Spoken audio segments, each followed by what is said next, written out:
Hello दोस्तों, आज है 1 अक्टूबर 2025 दिन बुधवार का। हिंदी तिथि आश्विन शुक्ल पक्ष नवमी तिथि। और आइए बात करते हैं आज के मुख्य समाचार, बड़ी खबरें, देश और दुनिया का ताजा अपडेट लेकर हाजिर हो गए हैं। आज का ये वीडियो भी बहुत ही ज्यादा स्पेशल होने वाला है। आज नए महीने की शुरुआत हो रही है और देश में कई बड़े बदलाव भी लागू होने वाले हैं। किसान भाइयों के लिए, सरकारी कर्मचारियों के लिए, पढ़ने वाले बच्चों के लिए, बड़े बुजुर्गों के लिए, माताओं और बहनों के लिए और आम जनता से जुड़े कई महत्वपूर्ण फैसले जानेंगे। वीडियो दोस्तों कुल मिलाकर काम का और महत्वपूर्ण रहने वाला है, इसलिए पूरा वीडियो आप ध्यान से आखिर तक जरूर देखते रहिएगा, है ना। तो बिना टाइम विलंब के शुरुआत करते हैं आज की पहली बड़ी खबर। सबसे पहले तो आपको बताएं कि नवरात्रि के अंतिम दिन आज महानवमी की आपको ढेर सारी शुभकामनाएं, बहुत बहुत बधाइयां। 22 सितंबर 2025 से आरंभ हुई शारदीय नवरात्रि का समापन महानवमी तिथि को आज 1 अक्टूबर 2025 को हो रहा है और इस साल 10 दिन का नवरात्रि पर्व मनाया गया। महानवमी पर भी उपवास होता है, कन्या पूजन भी होता है। आप सभी दोस्तों और मित्रों को हमारी टीम की ओर से महानवमी पर्व पर ढेर सारी शुभकामनाएं, बहुत बहुत बधाइयां। खबरों की शुरुआत में आप पहली बड़ी खबर देखिए, बिना वजह होने वाले कमर दर्द का इलाज मिल गया है। वैसे तो दोस्तों कमर दर्द के बहुत सारे कारण हो सकते हैं, लेकिन ऐसा भी होता है कि ना कभी चोट लगी और ना ही कोई हड्डी या मांसपेशियों से जुड़ी कोई बीमारी हो,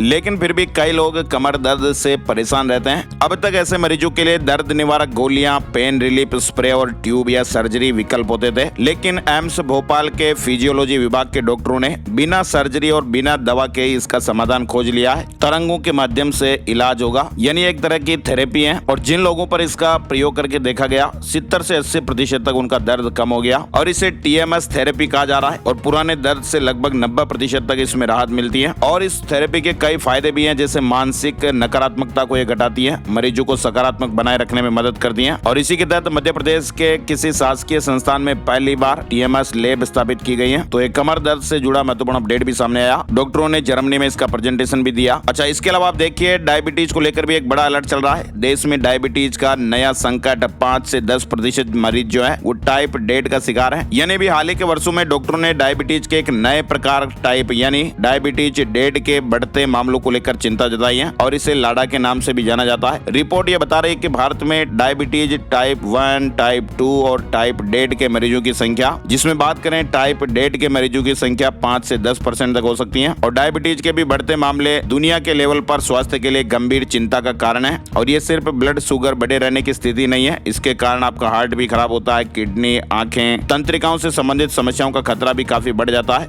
और भारतीय आबादी भी अब तेजी से इस खतरनाक रोग की चपेट में आने लगी है। और दोस्तों डायबिटीज के बढ़ते मामलों का आलम यह हो रहा है कि भारत को अब डायबिटीज कैपिटल तक कहा जाने लगा है। मेडिकल रिपोर्ट से पता चल रहा है कि देश में हर साल लाखों लोग डायबिटीज के नए मामले सामने आ रहे हैं। और इसमें भी चौंकाने वाली बात यह हो रही है कि 20 से 40 साल की उम्र के लोग इसमें सबसे ज्यादा प्रभावित हो रहे हैं। स्वास्थ्य विशेषज्ञ गड़बड़ जीवन शैली, तनाव, आहार में गड़बड़ी, नींद और शारीरिक गतिविधियों में कमी को इसका सबसे बड़ा कारण मान रहे हैं। और डायबिटीज वैसे भी कई प्रकार की होती है, आपको मालूम ही है। जो मेन डायबिटीज का टाइप है वो है टाइप 1 और फिर आता है टाइप 2। और नॉर्मली हम ये समझते हैं कि जिन लोगों में जन्मजात डायबिटीज की प्रॉब्लम है वो टाइप 1 है और जिन लोगों में टाइप 2 डायबिटीज है, मतलब ऐसे लोगों में पहले डायबिटीज था नहीं, लेकिन बाद में वो लापरवाही के कारण हो गया या शारीरिक कुछ कारण रहे, इसकी वजह से उनको डायबिटीज हो गया, तो ऐसे लोग टाइप 2 डायबिटीज की श्रेणी में बताए जाते हैं। लेकिन अभी हाल ही के वर्षों में डॉक्टरों ने डायबिटीज के एक और नए प्रकार टाइप डेड यानी 1.5 के बढ़ते मामलों को लेकर चिंता जताई है। अच्छा, इसके अलावा आपको बताएं डायबिटीज मरीजों के लिए एक राहत भरी खबर भी सामने आ रही है। ओजेम्पिक नाम की दवा को भारत में मंजूरी मिल गई है। भारत के दवा नियामक CDSCO ने टाइप 2 डायबिटीज से जूझ रहे वयस्क मरीजों के लिए इस नई दवा को मंजूरी दे दी है। डेनमार्क की कंपनी नोवो नार्डिस्क ने इसे बनाया है और यही कंपनी इसे भारत में लॉन्च करेगी। और ये दवा हफ्ते में एक बार इंजेक्शन के रूप में ली जाती है और आपके ब्लड शुगर को काफी हद तक ये कम करेगी और वजन घटाने में भी मदद करेगी। यानी इस दवा से हफ्ते में एक बार इंजेक्शन लगेगा और वजन कम करेगी, ब्लड शुगर भी कंट्रोल करने में कारगर रहेगी। भारत में टाइप 2 डायबिटीज के लिए ओजेम्पिक को भी मंजूरी मिल गई है। और एक और अलर्ट करने वाली खबर आप देखिए, भारत में 3.5 करोड़ लोगों को अस्थमा की बीमारी है। अस्थमा में इन्फ्लेमेशन के कारण फेफड़ों की सांस लेने की नली प्रभावित होती है और इसके कारण सांस लेना मुश्किल हो जाता है और कई बार तो रोज के सामान्य कामकाज में भी काफी मुश्किल होने लगती है। शरीर कमजोर कमजोर लगता है, सांस फूलती है और मौसम में थोड़ा सा भी बदलाव देखने को मिला नहीं कि शरीर बिल्कुल काम करना ही बंद कर देता है, काफी परेशानियां उठानी पड़ती हैं। तो ऐसा अनुमान है कि भारत में करीब 3.5 करोड़ लोग इस अस्थमा की बीमारी से भी प्रभावित हैं और इसमें बच्चों से लेकर बड़े तक शामिल हैं। भारत अस्थमा के दुनिया भर में 13% मामलों का हिस्सा है और यहाँ पर मौत की दर भी ज्यादा है। और वैसे भी अस्थमा कोई नई बीमारी तो है नहीं, इसे समझना और मैनेज करना बहुत जरूरी है। कई बार लोग इसे सामान्य सर्दी, खांसी, जुकाम समझकर नजरअंदाज कर देते हैं, जो कि गलत है। अस्थमा फेफड़ों की एक क्रोनिक डिजीज है और इसमें फेफड़ों के एयरवेज में यानी सांस लेने की जो नलियां हैं उनमें सूजन आ जाती हैं, नलियां सिकुड़ जाती हैं, उनमें बलगम भर जाता है, सांस लेना कठिन हो जाता है। और इसकी कोई उम्र नहीं है, अस्थमा किसी भी उम्र में शुरू हो सकता है, लेकिन ज्यादातर मामलों में इसकी शुरुआत बचपन में ही हो जाती है और कभी कभी ये बड़े बुजुर्गों में भी विकसित हो जाता है। चलिए अब खबरों की शुरुआत में पहली बड़ी खबर आपको बताते हैं। सबसे पहले आप देखिए, इलेक्ट्रिक गाड़ियां पेट्रोल डीजल की तरह आवाज करेगी। अभी क्या होता है, बिल्कुल साइलेंट तरीके से इलेक्ट्रिक गाड़ी निकल जाती है, मोटरसाइकिल वगैरह, तो पता भी नहीं चलता है कि गाड़ी आ रही है पीछे या फिर हमने पास में भी गाड़ी होकर निकल जाए तो उसका मालूम नहीं चलता। तो इसी को लेकर आप देखिए, इलेक्ट्रिक गाड़ियां जो है वो पेट्रोल और डीजल की तरह आवाज करने लगेगी। अकोस्टिक व्हीकल अलर्ट सिस्टम अगले साल यानी 1 अक्टूबर 2026 से अनिवार्य हो जाएगा और ये पैदल यात्रियों को अलर्ट भी करेगा। और इसी संबंध में सड़क परिवहन और राजमार्ग मंत्रालय ने कंपनियों को नोटिफिकेशन जारी कर दिया है। साथ ही आप देखिए, लेह में 3 अक्टूबर तक मोबाइल इंटरनेट सेवाएं बंद कर दी गई हैं। पब्लिक वाईफाई सेवाएं भी पूरी तरह से निलंबित रहेगी। लेह जिले में सुरक्षा और सार्वजनिक व्यवस्थाओं के मद्देनजर 3 अक्टूबर तक मोबाइल डेटा और पब्लिक वाईफाई सेवाएं अस्थायी रूप से बंद कर दी गई हैं। साथ ही लद्दाख प्रशासन ने विच हंट के आरोपों पर दिए जवाब, कहा कि लद्दाख की जनता को उकसा रहे थे वांगचुक। लद्दाख संघ शासित क्षेत्र प्रशासन ने जलवायु कार्यकर्ता सोनम वांगचुक पर भड़काऊ बयानबाजी और जनता को उकसाने के आरोप लगाते हुए एक प्रेस विज्ञप्ति जारी की है। यानी देश में वांगचुक को लेकर जिस तरह से एक इकोसिस्टम सरकार पर सवाल उठा रहा है, उन सभी विषयों को लद्दाख प्रशासन ने स्पष्ट किया है। वहीं आपको बताएं, आज आरएसएस के शताब्दी समारोह में शामिल होंगे प्रधानमंत्री नरेंद्र मोदी। पीएम मोदी आज दिल्ली में राष्ट्रीय स्वयंसेवक संघ आरएसएस के शताब्दी समारोह में मुख्य अतिथि के रूप में भाग लेंगे और इस साल विजयादशमी से लेकर 2026 विजयादशमी तक संघ शताब्दी वर्ष मनाएगा। आरएसएस के 100 साल होने पर देश में 7 प्रोग्राम, स्वयंसेवक घर घर जाकर संघ के बारे में बताएंगे। मोहन भागवत विदेश भी जाएंगे। आरएसएस इस साल दशहरा से अपना शताब्दी वर्ष कार्यक्रम भी शुरू करेगा। 2 अक्टूबर 2025 से 20 अक्टूबर 2026 तक देश भर में 7 बड़े कार्यक्रम आयोजित होंगे। इधर आपको बताएं, दिल्ली से बड़ी खबर आ रही है। वीके मल्होत्रा के निधन पर दिल्ली में एक दिन का राजकीय शोक रहेगा। दिल्ली सरकार ने भाजपा के वरिष्ठ नेता और दिल्ली के प्रथम मुख्य कार्यकारी पार्षद और दिल्ली बीजेपी के प्रथम अध्यक्ष प्रोफेसर विजय कुमार मल्होत्रा के निधन पर एक दिन का यानी बुधवार के दिन का राजकीय शोक की घोषणा की है। मुख्यमंत्री रेखा गुप्ता ने प्रोफेसर मल्होत्रा के निधन पर गहरा शोक भी व्यक्त किया है। साथ ही आप देखिए, जीएसटी घटने से कार की जो बिक्री है वो 133% बढ़ी है।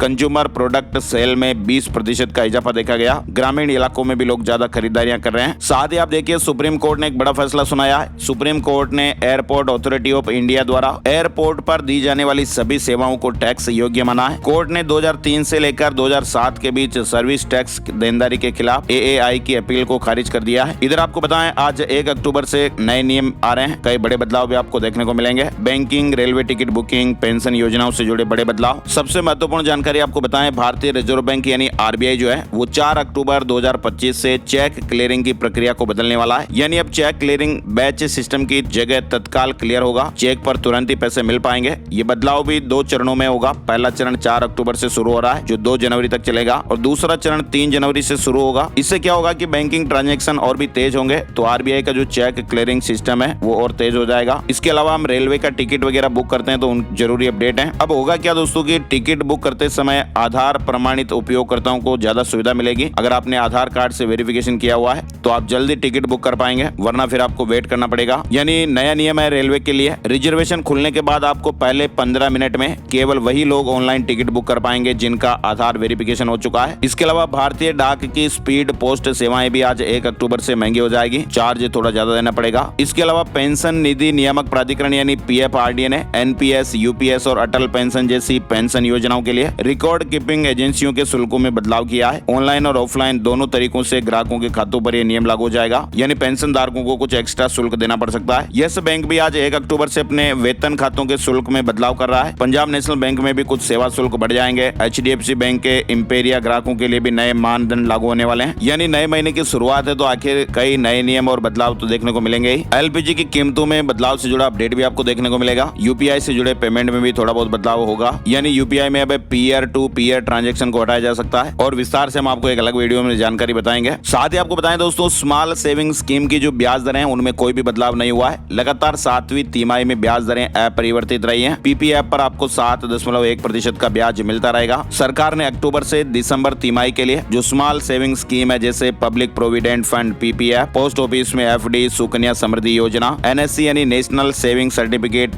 इस तरह के जो स्कीम है इनकी ब्याज दरों में कोई भी बदलाव नहीं किया है। 30 सितंबर को वित्त मंत्रालय ने नोटिफिकेशन जारी कर इस बात की जानकारी दी। इसके अलावा आप देखिए 1 अक्टूबर से लागू हो रही India EFTA trade deal, Swiss गड़ियां, चॉकलेट और हीरे तक सस्ते हो जाएंगे। 1 अक्टूबर से भारत और EFTA यानी आइसलैंड, लिechtenstein, नॉर्वे, स्विट्जरलैंड के बीच फ्री ट्रेड डील शुरू होने जा रही है और इस डील से भारत को 15 साल में $100 अरब का निवेश मिलेगा। कई सारे प्रोडक्ट सस्ते होंगे। साथ ही इंडियन ओवरसीज बैंक ने अपने बचत खातों में न्यूनतम राशि यानी मिनिमम एवरेज बैलेंस की जो अनिवार्यता है उसको आज 1 अक्टूबर से खत्म करने का फैसला किया है। सार्वजनिक क्षेत्र के इंडियन ओवरसीज बैंक ने भी सेविंग बैंक अकाउंट में न्यूनतम निर्धारित राशि नहीं रखने पर लगने वाले शुल्क को आज 1 अक्टूबर से माफ करने की घोषणा कर दी है। इसके अलावा फ्यूचर एंड ऑप्शन में जो लोग शेयर मार्केट में ट्रेड करते हैं उनके लिए भी आज से नए नियम लागू हो रहे हैं। सेबी ने फ्यूचर एंड ऑप्शन यानी F&O के लिए नियमों को और सख्त कर दिया है और ऐसे में सट्टेबाजी रुकेगी, खुदरा निवेशकों को होने वाले घाटे से बचाने में भी मदद मिलेगी। अब इक्विटी इंडेक्स डेरिवेटिव्स में हर ट्रेडिंग संस्था के लिए इंट्राडे पोजीशन की जो लिमिट है वो तय कर दी गई है। शेयर मार्केट वाले इस चीज को आसान से समझ पाएंगे। साथ ही RBI ने आम लोगों को बड़ी राहत भी दी है। लोन लेना और भी आसान होगा, EMI भी थोड़ी हल्की होगी। दरअसल RBI ने आम लोगों को राहत देने के लिए लोन से जुड़े कई बड़े बदलावों का ऐलान किया है। भारतीय रिजर्व बैंक ने लोन लेना आसान बनाने और बड़े लोन से जुड़े नियमों में थोड़ी नरमी बरतने के लिए कई नए बदलाव ऐलान किए हैं और ये जो ऐलान है वो आज 1 अक्टूबर से लागू हो जाएंगे और 4 और आने वाले नियम जो है उन पर भी विचार चल रहा है। अब होगा क्या दोस्तों कि अगर आपने फ्लोटिंग रेट पर लोन लिया है तो बैंक आपकी EMI को 3 साल के लॉक इन पीरियड से पहले भी कम कर सकते हैं और इसका फायदा सीधे सीधे आपको मिलेगा और आपकी EMI कम हो सकती है। और इसके साथ ही जो लोग फिक्स्ड रेट लोन पर हैं उन्हें भी अब फ्लोटिंग रेट में स्विच करने का विकल्प दिया जा सकता है। हालांकि ये अनिवार्य नहीं होगा लेकिन बैंक चाहे तो ये सुविधाएं दे सकते हैं। इसके अलावा गोल्ड लोन लेने की सोच रहे हैं तो भी गुड न्यूज है। यानी अब दोस्तों सिर्फ जौहरी ही नहीं बल्कि वो सभी लोग जो गोल्ड को कच्चे माल के रूप में इस्तेमाल करते हैं जैसे छोटे व्यापारी, कारोबारी, कारीगर वगैरह, तो वे भी अब गोल्ड के बदले बैंक से लोन ले पाएंगे और ऐसे में छोटे उद्योगों को पूंजी जुटाने में आसानी रहेगी। इसके अलावा RBI ने एक प्रस्ताव भी रखा है, गोल्ड मेटल लोन की जो रीपेमेंट अवधि है वो 180 दिन से बढ़ाकर 270 दिन कर दी जाए, ऐसा प्रस्ताव रखा है। और अब गैर निर्माण ज्वेलरी विक्रेता भी GML का इस्तेमाल आउटसोर्सिंग के लिए कर पाएंगे। और RBI ने यह भी सुझाव दिया कि अब बैंक और वित्तीय संस्थान है वो हर हफ्ते क्रेडिट ब्यूरो को डेटा भेजेंगे, तो ऐसे बदलाव से निश्चित रूप से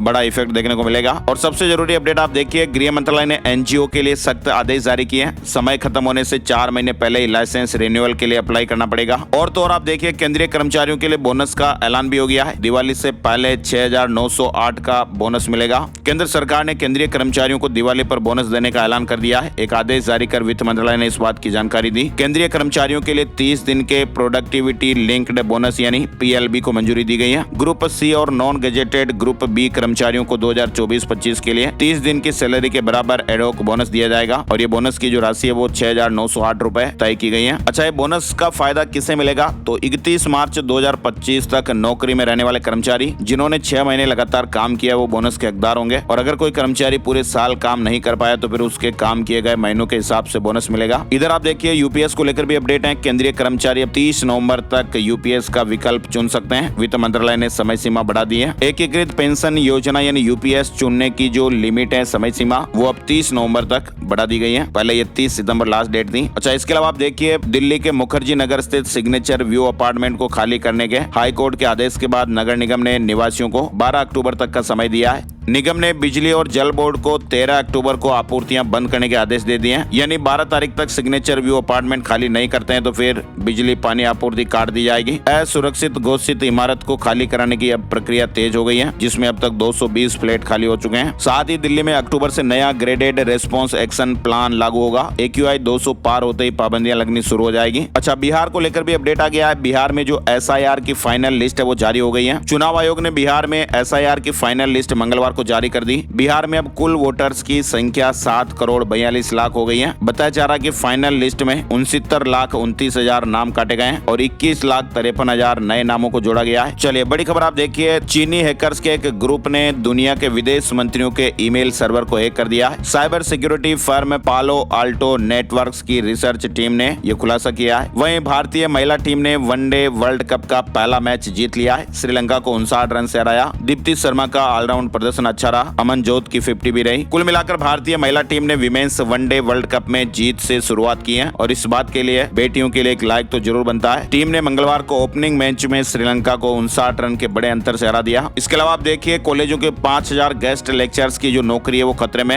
यूजीसी ने कहा कि क्वालिफिकेशन जरूरी है। पीएचडी के लिए 3 साल का समय मिल सकता है। इधर तमिलनाडु के करूर में भगदड़ के 2 दिन बाद एक्टर विजय थलपति ने मंगलवार को कहा, क्या सीएम स्टालिन बदला लेने की कोशिश कर रहे हैं? हमने कुछ गलत नहीं किया। अगर बदला लेना है तो मेरे पास आओ, मैं घर में मिलूंगा या ऑफिस में। उन्होंने कहा कि मेरी पार्टी के पदाधिकारियों को पुलिस ने गिरफ्तार कर लिया है और मैं सीएम से अपील करता हूं कि कृपया मेरी पार्टी के पदाधिकारियों को नुकसान न पहुंचाए। विजय ने आगे कहा कि जल्द ही हर सच्चाई सामने आ जाएगी। उन्होंने कहा कि मुझे इस घटना पर खेद है। हम राजनीतिक यात्रा पर हैं और इस पर हम मजबूती और हिम्मत से आगे बढ़ेंगे। ये तो आपको मालूम ही होगा, तमिल एक्टर विजय की पॉलिटिकल पार्टी टीवीके की चुनावी रैली में 27 सितंबर का शाम एक बड़ी भगदड़ मची और उसमें 41 लोग मारे गए थे। 51 लोग अभी भी आईसीयू में भर्ती हैं। इसके अलावा देखिए आप, तालिबान ने अफगानिस्तान में इंटरनेट सर्विस बंद कर दी है। मोबाइल नेटवर्क भी ठप कर दिया गया है। अनैतिकता रोकने के लिए फैसला लिया। तालिबान ने सोमवार से पूरे अफगानिस्तान में इंटरनेट और मोबाइल नेटवर्क सेवाएं बंद कर दी हैं। चलिए आगे बढ़ते हैं। बड़ी खबर देखिए, भारत का रूसी तेल खरीदना गर्व का प्रतीक है। इंडिया दौरे से पहले रूस के विदेश मंत्री जी ने बड़ा बयान दिया, डोनाल्ड ट्रंप पर निशाना साधा।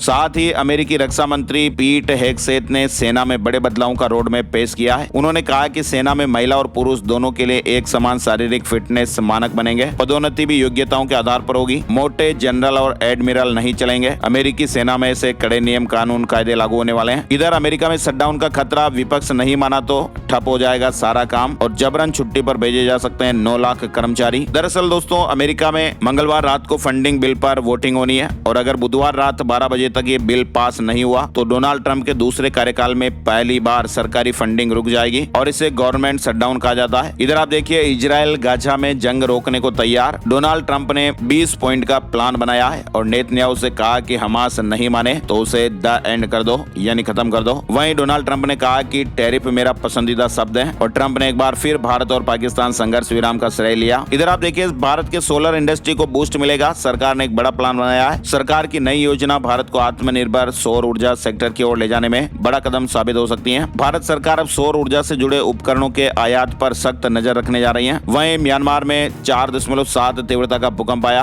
भारत के भी कई राज्यों में धरती हिली। इस भूकंप के झटके मणिपुर, नागालैंड और असम समेत भारत के कई इलाकों में महसूस किए गए और इस भूकंप की तीव्रता रिएक्टर स्केल पर 4.7 मापी गई। फिलीपींस के बोहोल प्रांत में 6.9 तीव्रता का भूकंप आया और लोग जान बचाकर घरों से बाहर भागने लगे। इधर आप देखिए, चेन्नई में थर्मल प्लांट का एक 30 फीट ऊंचा स्लैब गिर गया और हादसे में 9 मजदूरों की जानें चली गई। मंगलवार शाम को यह बड़ी घटना हो गई। अमेरिका की कंपनी डोरडेश ने डॉट नाम का एक ऐसा रोबोट पेश किया है जो बिना किसी ड्राइवर के तेज और सुरक्षित तरीके से खाना घर तक पहुंचाएगा। यानी अब रोबोट खाना डिलीवरी करेगा। ये रोबोट व्यस्त सड़कों, पार्किंग लॉट और फुटपाथ पर अपने आप नेविगेट करके ग्राहकों तक खाना पहुंचाएगा। तो आने वाले समय में टेक्नोलॉजी किस तरह की दर, किस तरह की स्पीड से आगे बढ़ रही है, ये आप नमूने देख सकते हैं। बड़ी खबर आ रही है, प्रतियोगी परीक्षाओं में भी इससे जुड़ा सवाल निश्चित रूप से बनेगा। दरअसल दोस्तों, इंटरनेट जो हम चलाते हैं जैसे गूगल, क्रोम, ओपेरा वगैरह, तो इसी को लेकर अपडेट है। ब्राउजर बनाने वाली जो कंपनी है ओपेरा, उसने अपना एक नया एआई आधारित ब्राउजर नियोन लॉन्च किया है और ये ब्राउजर इसलिए भी खास है क्योंकि इसमें यूजर एआई प्रॉम्प्ट की मदद से छोटे छोटे ऐप भी बना सकते हैं और बार बार इस्तेमाल होने वाले प्रॉम्प्ट को कार्ड्स फीचर में सेव भी कर पाएंगे। पाकिस्तान के क्वेटा में बम ब्लास्ट से 10 लोगों की जानें चली गई, 32 लोग घायल बताए गए। व्हाट्सएप को टक्कर दे रहा स्वदेशी मैसेजिंग ऐप अराटाई, 4 दिन में 10 लाख से ज्यादा लोगों ने इसे डाउनलोड किया है। राजस्थान के कोटा में विश्व का सबसे ऊंचा रावण तैयार हुआ है। एशिया बुक और इंडिया बुक ऑफ रिकॉर्ड में नाम दर्ज होगा। 44 लाख रुपए के करीब लागत आई है। कोटा का 132वां राष्ट्रीय दशहरा मेला 2025 इतिहास रचने के लिए तैयार है। चलिए बड़ी खबर देखिए आप, देश में मानसून सीजन लगभग खत्म होने के कगार पर है। सामान्य से 8% ज्यादा बारिश देखने को मिली है। अक्टूबर में भी कई इलाकों में फिलहाल भारी बारिश का दौर है वो जारी रहेगा। हिमाचल प्रदेश में भी वेस्टर्न डिस्टर्बेंस एक्टिव हो रहा है। 4 अक्टूबर से बारिश की गतिविधियां देखने को मिलेगी। इधर महाराष्ट्र में बारिश और बाढ़ से तबाह किसानों को 3-4 दिनों में मुआवजा मिलने लगेगा। सरकार ने प्रक्रिया तेज कर दी है। 3-4 दिनों में किसानों को मुआवजा मिल जाएगा। उत्तराखंड से बड़ी खबर है, सीएम धामी का पीडब्ल्यूडी को डेडलाइन। उत्तराखंड की सभी सड़कें 31 अक्टूबर तक गड्ढा मुक्त होनी चाहिए। मानसून में क्षतिग्रस्त सड़कों की मरम्मत को भी प्राथमिकता दी जाए। गुणवत्ता पर भी विशेष ध्यान रखा जाए। उत्तराखंड में उपभोक्ता आयोग का एक चौंकाने वाला फैसला भी सामने आया है। टाटा मोटर्स को बड़ी राहत मिली है। दरअसल कोई मामला था और पीड़ित उपभोक्ता को नहीं माना गया क्योंकि उन्होंने टाटा विंगर मैक्स वैन को व्यावसायिक रूप से इस्तेमाल किया था और आयोग ने पाया कि वाहन में तकनीकी खराबी लापरवाह ड्राइविंग के कारण हुई और आयोग ने टाटा मोटर्स के पक्ष में फैसला सुनाया है, क्योंकि वाहन का व्यावसायिक उपयोग किया गया था। इधर आप देखिए, उड़ीसा में कर्मचारियों को अब 10 घंटे काम करना होगा। सरकार ने श्रम कानून में बदलाव किया है। दुकानों और वाणिज्यिक प्रतिष्ठानों के लिए ओडिया में साइन बोर्ड अनिवार्य किए गए हैं। दैनिक कार्य अवधि बढ़ाकर 10 घंटे और ओवर टाइम सीमा बढ़ाकर 144 घंटे कर दी गई है। महिला कर्मचारियों को रात में कुछ शर्तों के साथ काम करने की अनुमति दी गई है। हरियाणा में नए जिलों पर फिर मंथन, कैबिनेट एरिया सब कमेटी की मीटिंग में 73 प्रस्ताव आए हैं। 11 नए जिले और 14 सब डिवीजन की डिमांड हो रही है। हरियाणा में भी नए जिलों को लेकर सरकार ने फिर से मंथन शुरू कर दिया है। हरियाणा कांग्रेस के नए अध्यक्ष का विरोध, पूर्व मंत्री बोले ये राहुल गांधी की इच्छा के उलट नियुक्ति। साथ ही आप देखिए, हरियाणा में कर्मचारी दिवाली पर एडवांस ले सकेंगे। एक एप्लीकेशन से आवेदन, ब्याज नहीं लगेगा, सरकार ने शर्तें भी रखी है। दिवाली से पहले हरियाणा सरकार ने ग्रुप डी के सरकारी कर्मचारियों के लिए अपडेट दिया है। सरकार ने सभी स्थायी और अस्थायी नियमित कर्मचारियों को 13,000 रुपए का फेस्टिवल एडवांस देने का निर्णय लिया है। यानी ये दोस्तों एक तरह का ब्याज मुक्त लोन होगा, जिस पर सरकार किसी भी तरह का ब्याज वसूल नहीं करेगी और कर्मचारी 10 आसान किस्तों में इसे वापस जमा करा पाएंगे, कटवा पाएंगे। इधर आप देखिए, हरियाणा में आत्मनिर्भर भारत की शुरुआत। सीएम ने कहा कि हम निभाएंगे महत्वपूर्ण भूमिका। 15 लाख युवाओं को रोजगार दिया। स्वदेशी पर भी फोकस किया जा रहा है। वहीं पंजाब सीएम की दिल्ली में अमित शाह से 25 मिनट मुलाकात हुई और इसके बाद सीएम ने बाहर आकर प्रेस कॉन्फ्रेंस की। सीएम ने कहा कि मैंने गृह मंत्री को कहा कि 1600 करोड़ ऊंट के मुंह में जी रहा है। तो इस पर अमित शाह ने कहा कि वह सिर्फ टोकन मनी थी। गृह मंत्री ने भरोसा दिया कि पंजाब की और मदद करेंगे। चंडीगढ़ निगम हाउस की मीटिंग में किस तरह से धक्का मुक्की हो रही है आप देखिए। सीनियर डिप्टी मेयर समेत 4 पार्षद खींचकर बाहर निकाले। कांग्रेस और आम आदमी पार्टी ने एजेंडा फाड़ा। वहीं पंजाबी सिंगर राजवीर जवंदा की हालत में कुछ खास सुधार नहीं। डॉक्टरों ने कहा कि दिमाग में बहुत कम हलचल, ऑक्सीजन की कमी, हाथ पैर भी कमजोर। यानी हरियाणा के पिंजौर में बाइक हादसे से घायल हुए पंजाबी सिंगर राजवीर जवंदा की हालत अभी भी गंभीर बनी हुई है। चंडीगढ़ में 36 साल पुरानी कॉलोनी तोड़ी गई। चंडीगढ़ के सेक्टर 38 वेस्ट स्थित 36 साल पुरानी शाहपुर रिहायशी कॉलोनी पर प्रशासन ने एक्शन लिया है। मंगलवार सुबह भारी मात्रा में पुलिस बल के साथ प्रशासन की टीम मौके पर पहुंची। कॉलोनी में बने घरों को बुलडोजर से तोड़ डाला। कॉलोनी में करीब 450 घरों पर यह कार्रवाई हुई है। हालांकि जिन 4 लोगों को कोर्ट से स्टे मिला हुआ है, उनके घरों को नहीं तोड़ा गया। वहीं अक्टूबर में होगी अतिरिक्त पंजाबी विषय की परीक्षा। 17 तारीख तक ऑनलाइन फॉर्म भरे जाएंगे। पीएसएबी ने एग्जाम शेड्यूल घोषित कर दिया है। राजस्थान के 56 गाँव में पहली बार इंटरनेट शुरू। बॉर्डर से जवान वीडियो कॉल भी कर पाएंगे। सोलर एनर्जी से मोबाइल टावर काम करेंगे। वहीं राजस्थान में हाईकोर्ट ने शिक्षा विभाग का आदेश रद्द कर दिया है। 3 अभ्यर्थियों को फिर से सेवा में बहाल करने के आदेश दिए। हाईकोर्ट ने दिव्यांग कोटे में नियुक्ति पाने वाले 3 अभ्यर्थियों को सेवा से बर्खास्त करने के शिक्षा विभाग के आदेश को रद्द कर दिया है। राजस्थान के 33 जिलों में क्रिकेट ग्राउंड बनेंगे। डेवलपमेंट कमेटी सदस्य ने कहा कि पैरामीटर तय किए गए और जल्द ही निर्माण का काम भी शुरू हो जाएगा। इधर आप देखिए, राजस्थान के बांसवाड़ा में जानलेवा सिरप के इस्तेमाल पर रोक। दरअसल हुआ क्या था कि सीकर में एक मासूम की मौत हो गई थी। बच्चों को खांसी में दिए जाने वाले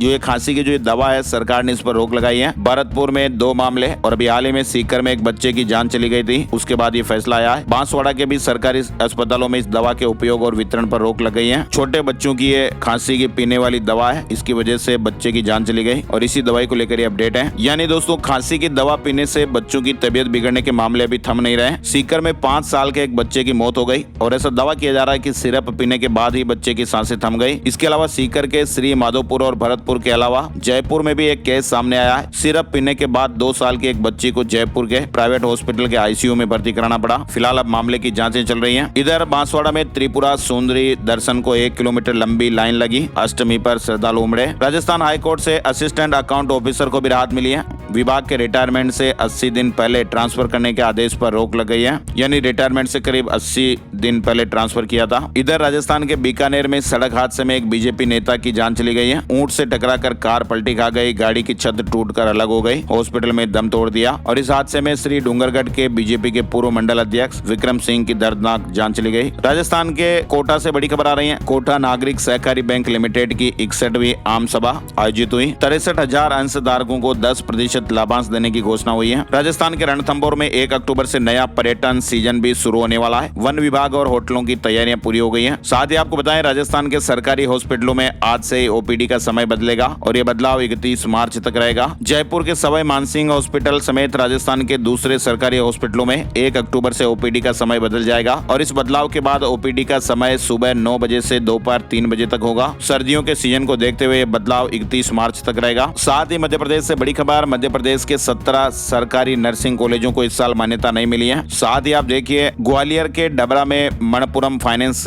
लिमिटेड कंपनी में ग्राहकों के 4 करोड़ रुपए के असली सोने को नकली में से बदलने वाले आरोपियों को पुलिस ने गिरफ्तार कर लिया है। कंपनी के असिस्टेंट मैनेजर ने ये सोना बदलकर राजस्थान के भरतपुर में अपने पिता के यहाँ छुपाया था और पुलिस ने यहाँ से 4 किलो से ज्यादा सोना बरामद कर लिया है। इसके अलावा चुनाव आयोग ने मध्य प्रदेश के 38 राजनीतिक दलों को डीलिस्ट करने के बाद 6 और पॉलिटिकल पार्टी को नोटिस जारी कर दिया है। ग्वालियर हाईकोर्ट की खंडपीठ ने न्यूनतम वेतनमान पाने वाले कर्मचारियों को बड़ी राहत दी है और इस आदेश के बाद अब मध्य प्रदेश के पीएचई, पीडब्ल्यूडी और जल संसाधन विभाग के 5000 से अधिक कर्मचारियों को जनवरी 2016 से 7वें वेतनमान का लाभ मिल पाएगा। वहीं देखिए आप धीरेन्द्र शास्त्री ने कहा कि हिंदुओं को दोगले हिंदुओं से दिक्कत, कहा कि अगर हम दूसरे धर्म के आयोजनों में नहीं जाते तो वे भी हमारे उत्सवों में शामिल ना हो। पन्ना टाइगर रिजर्व 1 अक्टूबर से खुलेगा। पहले दिन 300 पर्यटक बाघों के दीदार करेंगे। अक्टूबर महीने की बुकिंग फुल हो गई है, लगभग पूरी हो चुकी है। इधर छत्तीसगढ़ से बड़ी खबर देखिए, मुख्य सचिव बदलते ही प्रशासनिक अपडेट, 14 आईएएस को नई जिम्मेदारियां सौंपी गई हैं। रायपुर कलेक्टर की होटल और पब संचालकों को चेतावनी, कहा कि 1% भी नियम तोड़ा तो कड़ी कार्रवाई होगी। साथ ही छत्तीसगढ़ में सहायक कैबिनेट मीटिंग में बड़े फैसले लिए गए। दिव्यांग जनों के हित में भी बड़ा फैसला लिया गया। 3% ब्याज दर पर शिक्षा और स्वरोजगार के लिए ऋण, स्पेशल एजुकेटर्स की सीधी भर्ती में नियमों में छूट मिलेगी। वहीं नवा रायपुर के अटल नगर में देश का पहला स्मार्ट पंजीयन कार्यालय शुरू हो गया है। छत्तीसगढ़ से जुड़ा अपडेट है। 15 मिनट में मकान दुकान की रजिस्ट्री हो जाएगी, यानी राज्य के सभी 117 पंजीयन ऑफिस को एडवांस बनाया जाएगा। इसके अलावा यूपी से बड़े अपडेट में आप देखिए, यूपी के अशासकीय सहायता प्राप्त यानी एडेड माध्यमिक स्कूलों में ट्रांसफर का इंतजार कर रहे 1700 से अधिक शिक्षकों को जल्द ही राहत मिलेगी। माध्यमिक शिक्षा विभाग ने इन शिक्षकों की तबादला जारी करने के लिए एनओसी की मान्यता अगले सत्र के लिए मान्य करने का प्रस्ताव शासन को भेजा है। उत्तर प्रदेश में धान और मोटे अनाजों की खरीद को लेकर भी जरूरी अपडेट आया है। यूपी किसान मित्र मोबाइल ऐप पर रजिस्ट्रेशन करा सकते हैं। वहीं उत्तर प्रदेश में इन बालिकाओं को मिलेंगे 25,000 रुपए। मिशन शक्ति 5.0 के तहत अष्टमी बार महिला एवं बाल विकास विभाग द्वारा कन्या पूजन कार्यक्रमों का आयोजन किया गया और प्रदेश में जिलेवार हुए आयोजन में 5 लाख से अधिक कन्याओं का पूजन किया गया और इस दौरान 1500 से अधिक बालिकाओं को मुख्यमंत्री कन्या सुमंगला योजना से भी जोड़ा गया। योजना के तहत बालिकाओं को जन्म से उच्च शिक्षा तक 25,000 रुपए की आर्थिक सहायता प्रदान की जाती है। झारखंड के नए मुख्य सचिव बने अविनाश कुमार। दिल्ली में मुख्य स्थानिक आयुक्त का अतिरिक्त प्रभार भी मिला है। साथ ही आप देखिए उड़ीसा पुलिस ने एसआई परीक्षा स्थगित कर दी है। ये लिखित परीक्षा 5 और 6 अक्टूबर 2025 को आयोजित होने वाली थी। नई परीक्षा तिथि की घोषणा जल्दी की जाएगी। मध्य प्रदेश पुलिस विभाग में 7,500 पदों पर भर्ती के लिए लास्ट डेट एक्सटेंड हो गई है। अब 6 अक्टूबर तक अप्लाई कर सकते हैं। वहीं जेईई मेंस 2026 के रजिस्ट्रेशन अक्टूबर में शुरू हो रहे हैं। एनटीए ने कहा कि आधार कार्ड तैयार कर लें, कैटेगरी सर्टिफिकेट वगैरह भी। शेयर मार्केट न्यूज अपडेट में आपको बताएं, सेंसेक्स 97 अंक गिरकर 80,267 के स्तर पर बंद हुआ। निफ्टी में 23 अंकों की गिरावट रही और ये 24,611 के स्तर पर बंद हुआ है। सोने चांदी के भाव से जुड़ा महत्वपूर्ण अपडेट भी जान लेते हैं। आईबीजे के अनुसार 10 ग्राम 24 कैरेट सोना 1,16,903 रुपए पर ओपन हुआ। सोने और चांदी के दाम एक बार फिर नए ऑल टाइम हाई पर पहुंचे हैं। वहीं 1 किलो चांदी 1,42,434 रुपए पर रही। और चलते चलते एक नजर आज का राशि बल। आज 1 अक्टूबर बुधवार को मिथुन राशि वालों को बिजनेस में उपलब्धियां मिल सकती हैं। धनु राशि वालों की इनकम के सोर्स बढ़ेंगे, काम भी समय पर पूरे होंगे। कुंभ राशि वालों की प्रॉपर्टी की डील फाइनल हो सकती है। मकर राशि वालों की नौकरी में बदलाव या ट्रांसफर के योग बनेंगे। मेष राशि वालों को कागजी कामों में संभल कर रहना होगा। वृष राशि के लोग विवादों से बचें और इसके अलावा बाकी राशियों पर सितारों का मिला जुला असर रहेगा। तो ये थे दोस्तों आज के मुख्य समाचार और बड़ी खबरें, हेडलाइंस, सुर्खियां, अपडेट। वीडियो आपको कैसा लगा कमेंट कर जरूर करिएगा और वीडियो को आप लाइक और शेयर करने में बहुत कंजूसी करते हैं, तो प्लीज आप वीडियो को लाइक और शेयर भी दिल खोलकर कीजिएगा। अच्छे से आप वीडियो को लाइक और शेयर करिए ताकि हमें मोटिवेशन मिले और हम हर रोज ऐसे ही ताजा अपडेट्स देखते रहें। वीडियो आपने पूरा देखा इसके लिए आपका बहुत बहुत शुक्रिया और धन्यवाद। हर रोज ऐसे ही ताजा अपडेट्स आप देखते रहिए। मिलते हैं एक और नई जानकारी और नए टॉपिक के साथ जल्दी। तब तक के लिए जय हिंद, जय भारत, वंदे मातरम।